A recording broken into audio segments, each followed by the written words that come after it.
Friends, this morning we're continuing our sermon series called Unexpected Journey. And on this journey during Advent, we have been looking at Mary and Joseph and Elizabeth and, of course, the angel. And we've looked at the lessons that we can learn while they experience unexpected circumstances in their lives, unexpected journeys. If you've missed any of the sermons in this series, you're invited to take a look at them. You can either access them from our website on our YouTube channel. There's a little link up in the upper right-hand corner to that. Or you can take a look at them on our Facebook page, and we also have them recorded there as well. The year was 1972. I was 14 years old at the time. My oldest sister and her family were supposed to come to our house in Southern California for Christmas.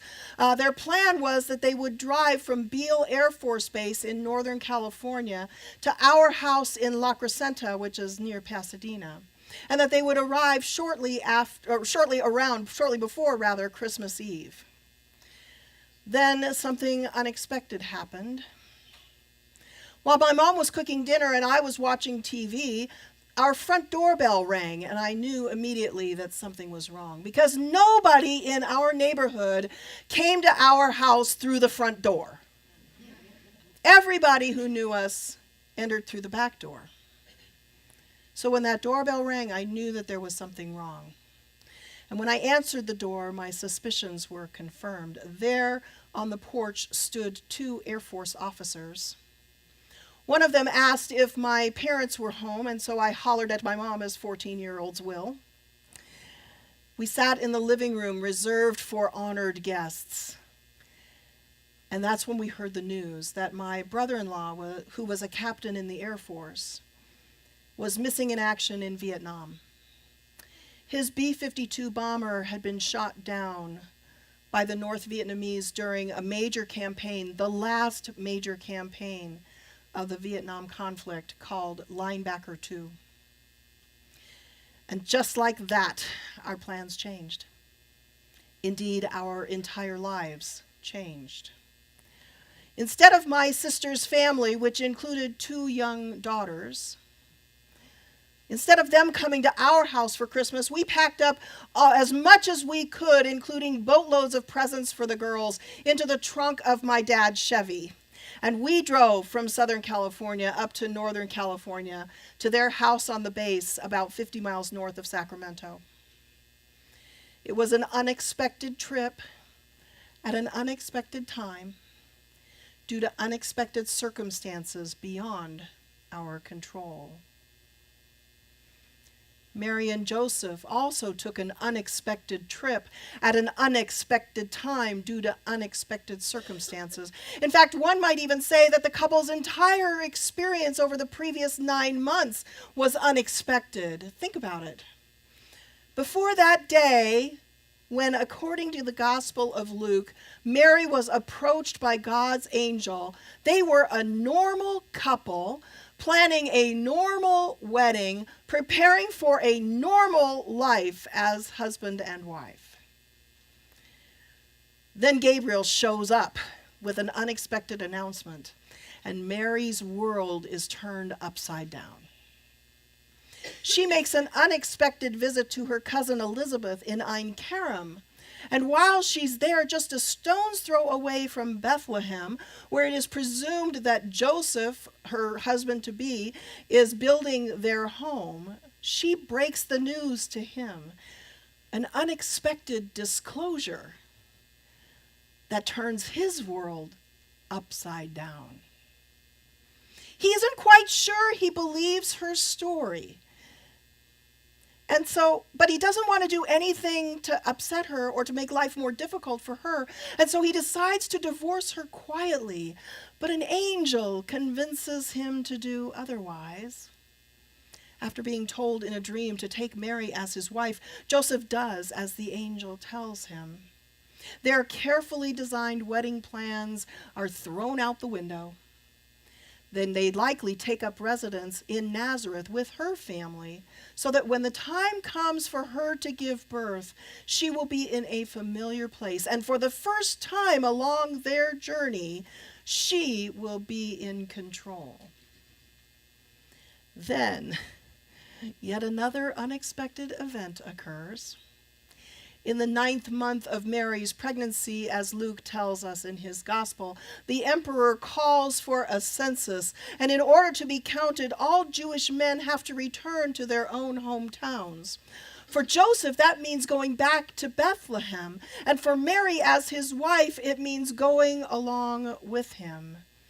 Imagine, if you will, what Mary is thinking when she hears of this unexpected event. She is about to give birth to a miracle child. She's physically uncomfortable and hormonally a mess. And she'll be riding on a donkey for 5 to 10 days. Chances are she's going to give birth in an unfamiliar place, surrounded by unfamiliar people. The one thing she thought she could control, where she would have her baby, is being stripped away from her by a greedy and far away emperor. Can you imagine what is going through her mind? We don't have to imagine it, do we? Because we've all been there. We've all been in situations where there have been circumstances beyond our control. And they've made our world come crashing down. I can imagine Mary bursting into tears, shaking her fist to the heavens and yelling at God, "How could you do this? You asked me to bear this child, your son, and against my better judgment, I agreed. I took on the shame of a shotgun wedding, endured the sideways glances and whispers of my friends, and now you want me to go to Bethlehem, where I know absolutely no one? And in order to get there, I have to ride on the back of a donkey? Have you seen what's going on here in my condition? Why is this happening to me? What horrible thing have I done, God? How could you let this happen?" We've said those words before, haven't we? Sometimes we don't understand why things happen the way that they do. And often when they do happen, we blame God. We don't understand how a loving and compassionate God could make bad things happen to good people, to us. And in those moments when we are overcome with grief or anger or anguish or despair, what we fail to realize is that God doesn't make bad things happen at all. Sometimes they just happen. Or they happen because of something we humans have done. Maybe to our environment or to our food, our air, or our water. Sometimes we are the victims of our own circumstances or the victims of others' mistakes or circumstances simply beyond our control. And when that happens, it's not God's fault. But God is there. God walks with us and weeps with us. And often God takes those bad things and turns them around into something good. At the end of chapter 4 in his book called The Journey, Reverend Adam Hamilton writes about a couple named Anne and Jerry who learned about this the hard way. When Anne was 5 months pregnant, she sensed that something wasn't right. And after a whole bunch of testing, they discovered that their baby had a rare genetic condition, and it was likely that he would die before birth. In other words, he would be stillborn. When they asked if the child could be delivered early so the doctors could perform a much-needed surgical procedure that might just save his life, the doctors came back to them and said, "This will not be a life worth saving." When their child was born in January of 1984, they named him Matthew, which means gift from God. And much to their surprise, he lived. He lived until age 21, although he did have a number of serious birth defects. This was not a journey Anne and Jerry had anticipated, Pastor Adam wrote, but it was the journey life had dealt them, and they were grateful for their son. When Matthew was 8 years old, the family started attending Pastor Adam's church, and because of him, an entire ministry for children, for special needs children at the church was born. Through Matthew's ministry there at Church of the Resurrection, hundreds of children and adults with special needs are served. And through their annual blood drives, which are also named in Matthew's honor, thousands of pints of blood are donated to benefit those who are in need. Pastor Adam writes, "Our church and community were changed as a result of this child whose life was not worth saving." God has a way of taking our human circumstances and turning them into something remarkable. The same thing has happened right here in our own community, when a young boy named Jose became the foster son of a loving family who now attend this church. Jose, the boy in the middle, in the picture up on the screen, had leukemia, and as you heard earlier, his dying wish was to never be forgotten. And out of that wish was born Jose's Closet, a resource center founded by his foster mom in memory of her son.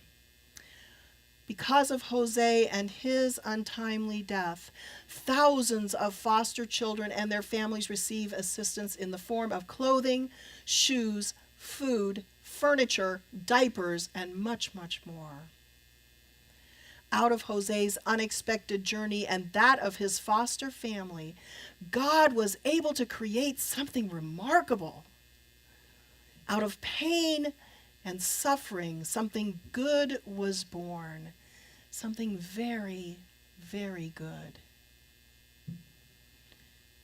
So back to our story. Mary and Joseph make their way to Bethlehem. And when they get there, they run into another unexpected roadblock, a first-century Super Bowl, the census. And Bethlehem is brimming with out-of-town guests. And tradition says that there was no room at the inn, a tradition that was probably born out of a bad translation that stirs up images of the holy couple looking for a room at the first-century version of the Motel 6. In fact, stories, songs, and plays and skits have perpetuated this myth, and today we know better. You see, the Greek word in this passage is kataluma, which is translated in some English versions of the Bible as inn, but is more accurately translated as guest room. We also know from archaeological remains that guest rooms were common in first-century homes. And as you'll note in the image on the screen, many first-century homes included a main floor with a common area, a kitchen, and bedrooms for the occupants of the house. And above that was the guest room, the place where guests would sleep when they stayed overnight. And below that main level, in the lower level, which might have even been a cave, was the stable, where the family's livestock was kept at night, safe from predators and thieves. So it's highly likely that when Luke wrote there was no room in the kataluma, he meant that the guest room in the family homestead was full. After all, it's logical that they would have stayed with family, right? They would have rather stayed with family than to stay at the Bethlehem Hyatt or Hilton. Well, I don't know. I mean, depends on the Hyatt or the Hilton, right? But because the guest room at the family home was full, Mary and Joseph ended up in the basement, in the stable, with the animals from the family farm. And it was there among the friendly beasts that Mary's boy child was born. It wasn't where Mary expected to be, when the time would come for her to deliver her child. But God took the unexpected, that unexpected journey, full of unexpected twists and turns, and created something remarkable. For unto us a child is born, unto us a son is given, and his name shall be called Wonderful Counselor, Mighty God, Prince of Peace. God takes our unexpected journeys, the unexpected journeys of all of God's people, and uses them to serve God's purpose. We might not see it at the time. But when we're dealing with difficult circumstances and inconvenient situations that seem to be impossible, when we are experiencing intense pain and overwhelming sorrow, God walks with us. God's redemptive power is at work, creating good things out of the bad.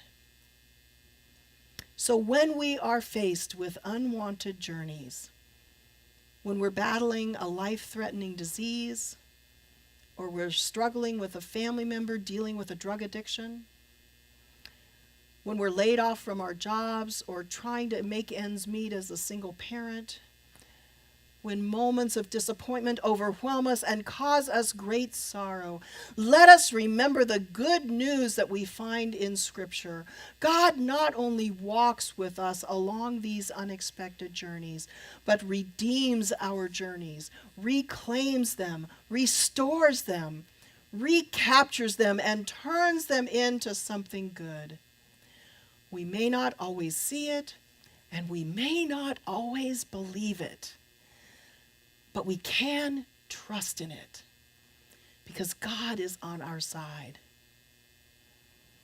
Our unexpected journeys are not the end of our story. Sometimes they are just the beginning. Ask Mary. Amen.